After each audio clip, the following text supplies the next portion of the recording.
Nous sommes dans la commune de Guibaré, située à 35 km de Congo, 6 chefs-lieux de la province, dans la région du centre-nord. Il est 9h45 environ quand nous arrivons aux abords du barrage, jadis considéré comme le poumon économique de la commune. Sur place, plus de 150 hectares ont été emblavés par les services techniques de l'agriculture selon les représentations au niveau local. Mais le constat est tout autre sur le terrain. Seule la sextagénaire Thérèse Canet, installée d'ailleurs dans le lit du barrage, se débattait avec les dernières eaux boueuses pour arroser ces quelques plants. L'amertume se lisait sur les visages des habitants et des producteurs. La raison, le barrage a brutalement tari alors que plus de 600 hectares sont en exploitation.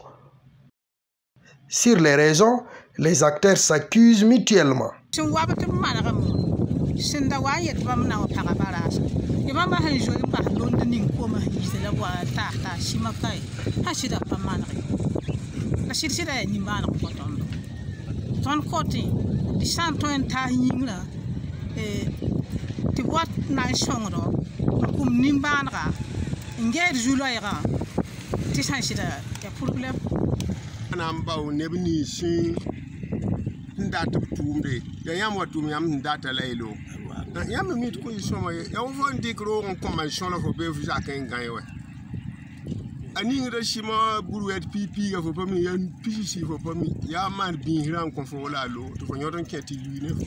qui est sûr, moi j'ai refusé catégoriquement de signer la réception définitive là, parce que rien n'a été fait.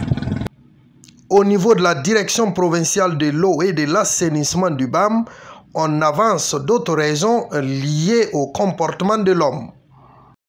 Le barrage a été réhabilité en 2013 par le projet de réhabilitation et de valorisation des petits barrages liés au changement climatique, PRVPB-CC. Donc, il y a eu de réhabilitation, mais comme le diagnostic avait été fait en saison pluvieuse, donc il y a eu des éléments qui n'ont pas été pris en compte même dans la réhabilitation. Donc après cette réhabilitation, même, il y a eu des séances de sensibilisation. Il y a eu des séances de sensibilisation pour que les gens n'occupent pas les berges ou les lits. Parce que quand vous prenez aussi, quand vous faites le constat au niveau du barrage de Guibaré, vous verrez même que les gens sont dans le lit même du barrage.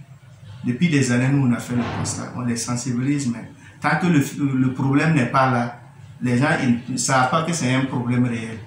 Sinon, il y a eu des sensibilisations, on a été là-bas à plusieurs reprises. Quand j'étais à Kaya, avec le chef de service, celui qui s'occupait des barrages. Donc, il y a eu même des sensibilisations. Et chaque fois qu'on venait, le lit même était occupé.